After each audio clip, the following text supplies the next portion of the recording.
रमेश के वोरा बहुत बहुत स्वागत है आपका न्यूज टाइम के ताजा अंक में। दोस्तों, आज बात करने जा रहे हैं हम अपने मित्र राजेश ठाकर जी से, जो कि गुजरात से हैं और अपनी बेबाकी और साहस के लिए जाने जाते हैं। राजेश ठाकर जी, स्वागत है। धन्यवाद आप आए। और आपको और सभी दर्शकों को दशहरे की बहुत बहुत मंगल कामनाएं। और साथ में आज दो महामानव हैं जिनका आज बर्थडे भी है। महात्मा गांधी भी है और लाल बहादुर शास्त्री जी भी हैं। तो उनको भी हमारा और हमारे चैनल की ओर से नमन है। और काश इन जैसे लोग फिर से पैदा होते तो आज हमारा भारत स्वर्ग बन जाता था। लेकिन आज हम इनको ढूंढते हैं, लेकिन ये हमें कहीं मिलते नहीं। मिलते हैं तो इनके नाम पर छल करने वाले लोग मिलते हैं। क्या कहा जाए। वो लोग मिलते हैं जो गांधी हत्या को गांधी हत्या नहीं कहते, गांधी वध कहते हैं। और ये वध शब्द तो हम अक्सर रावण के लिए इस्तेमाल करते हैं। हम किसी भले आदमी के लिए, गांधी जी के लिए तो इस्तेमाल नहीं कर सकते, लेकिन ये आरएसएस के जो लोग हैं ये तो करते हैं। और इनका एक जो चित्र गोडसे का एक जो था, जहां पर वो श्यामा प्रसाद मुखर्जी और सावरकर को दिखाया जा रहा है कि तीर लगा के। 1945 का चित्र है, काफी पॉपुलर है वैसे तो। लेकिन आज चूंकि 2 अक्टूबर भी है, आज दशहरा भी है, तो ये उचित हो जाता है कि मैं इसको भी लोगों को दिखाऊं कि कैसे गांधी, पटेल, नेहरू, सुभाष चंद्र बोस, अबुल कलाम आजाद, सी राज कृपालाचारी, इनका वध किया जा रहा है इन दो महानुभावों के द्वारा। एक जिन्होंने जनसंघ यानी कि बीजेपी बनाई, एक वो जो सावरकर। आ, इससे कई बार आरएसएस ने अपना पीछा छुड़ाने की भी कोशिश की, लेकिन इनका इतिहास एक्चुअली एक कलंकित इतिहास है। खास तौर से आजादी से पहले का तो क्या कहा जाए। तो सबसे पहले गांधी और गोडसे की इस जंग के बारे में मैं आपसे एक टिप्पणी लूंगा, फिर हम दूसरे विषयों पर चलेंगे। देखिए दिनेश जी, आपको और हमारे सारे दर्शकों को दशहरा की शुभकामनाएं। जब आज का विषय है कि गांधी और गौडसे की जंग में जो है, तो गांधी जी जो है वो विजयी हो चुके हैं। इसलिए हो चुके हैं कि जिनके दिल में गौडसे हैं, उनकी जुबान पर भी मजबूरन गांधी का नाम लेना पड़ता है।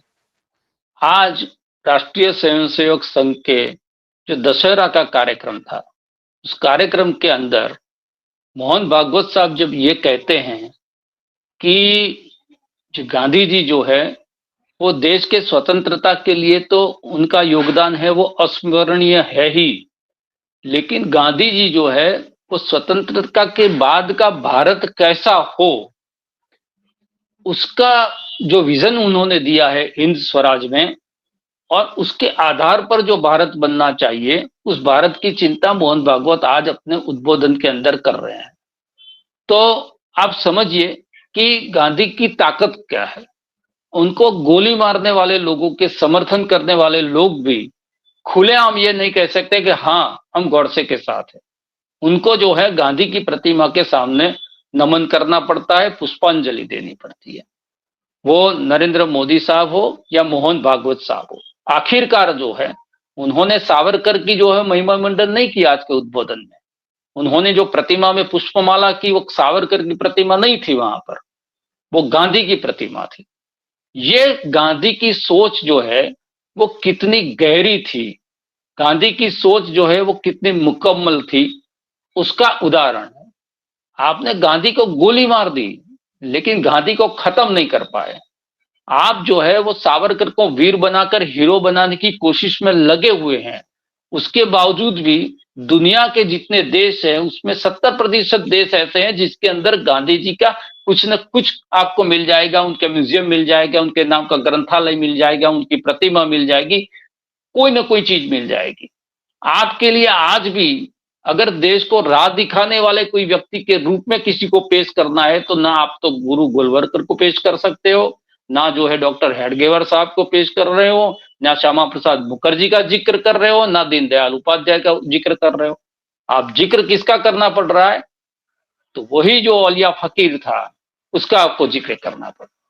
आप आज के प्रधानमंत्री को जो है वो गर्भित रूप से ये कह रहे हैं कि गांधी की सादगी, गांधी की ईमानदारी और गांधी की सर्व धर्म और सर्व समावेशी सोच है ऐसा भारत बनाना चाहिए, यानी कि ये स्वीकार कर रहे हैं कि ऐसा भारत बनाने में नरेंद्र मोदी साहब विफल हो चुके हैं। और गांधी की सादगी, वो नरेंद्र मोदी का जो दिनचर्या है उसके साथ मेल मिलाप करो तो आपको पता चल जाएगा कि मोहन भागवत साहब इशारे इशारे में क्या कर रहे हैं। तो ये गांधी की ताकत है।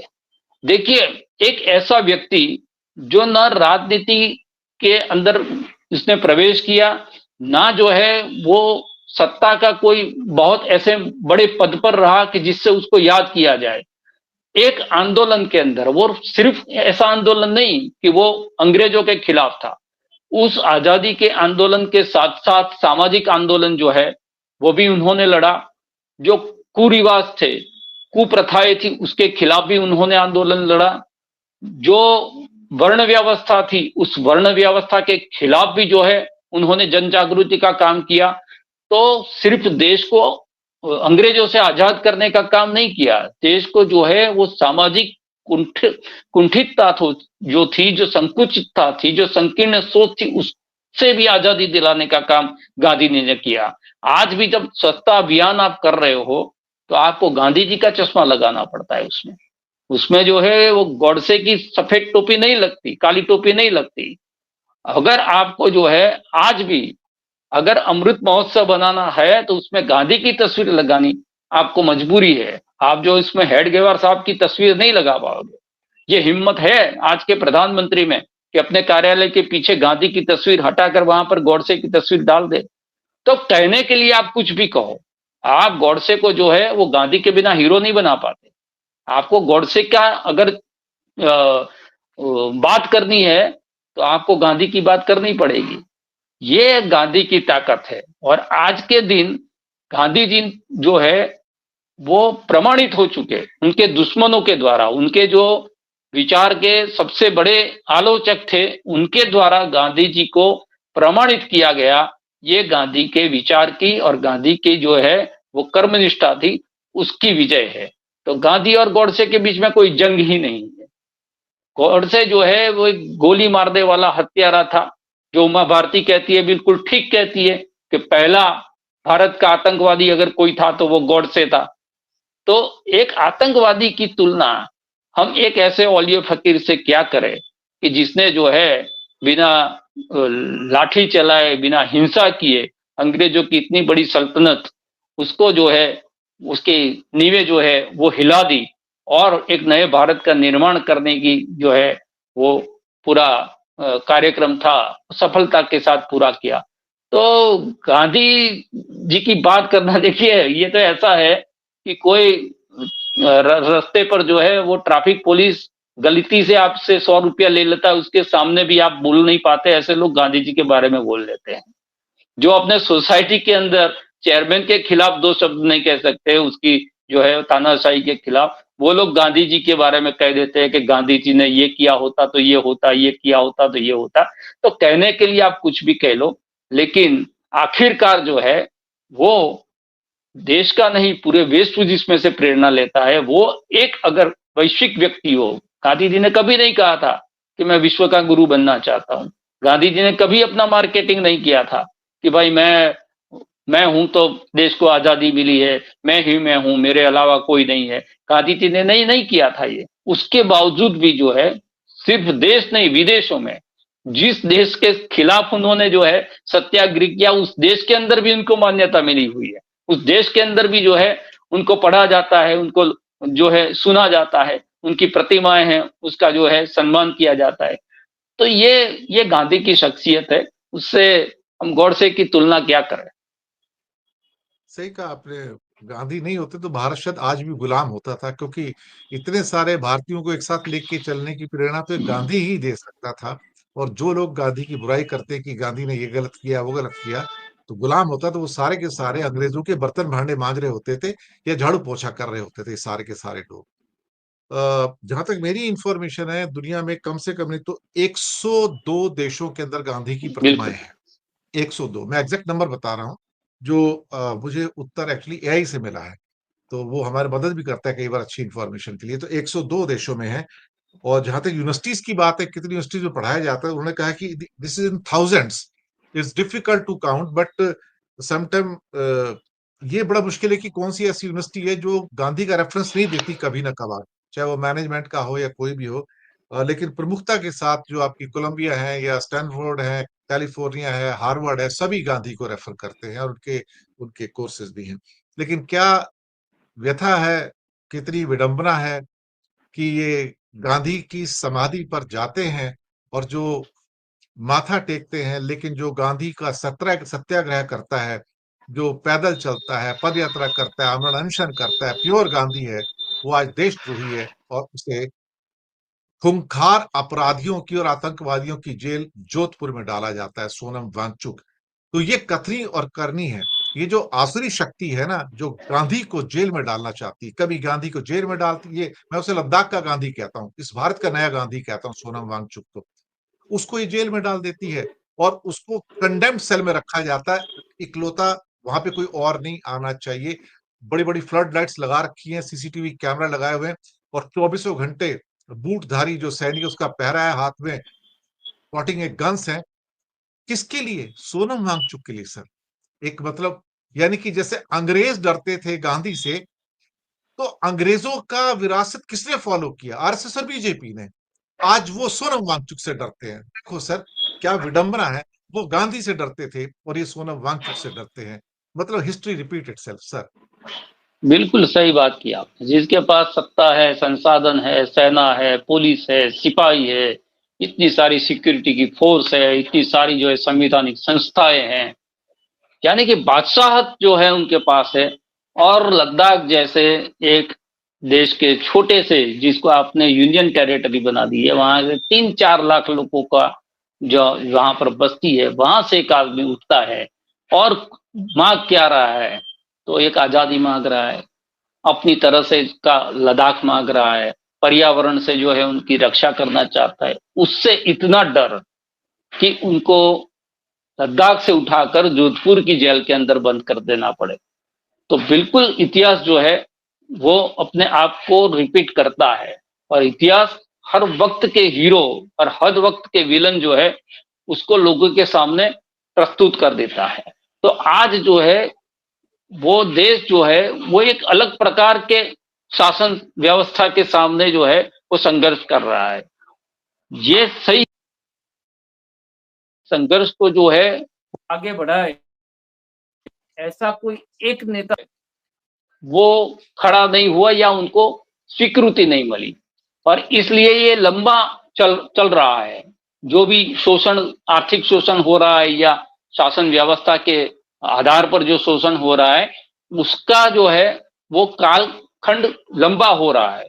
लेकिन अब धीरे धीरे जिस प्रकार की घटनाएं हमारे सामने आ रही है, देखिए सोनम वांगचुक को जेल में बंद कर देने के बाद लोग कह रहे हैं कि देश से कहीं पर बहुत ज्यादा प्रतिक्रिया नहीं आई। कुछ विपक्षी लोग ही बोले हैं, कुछ इतने लोग बोले हैं, लद्दाख के अंदर भी इतना बड़ा जो है कोहराम नहीं मचा। तो ये जो है वो युद्ध के पहले की शांति है, ये समझना चाहिए।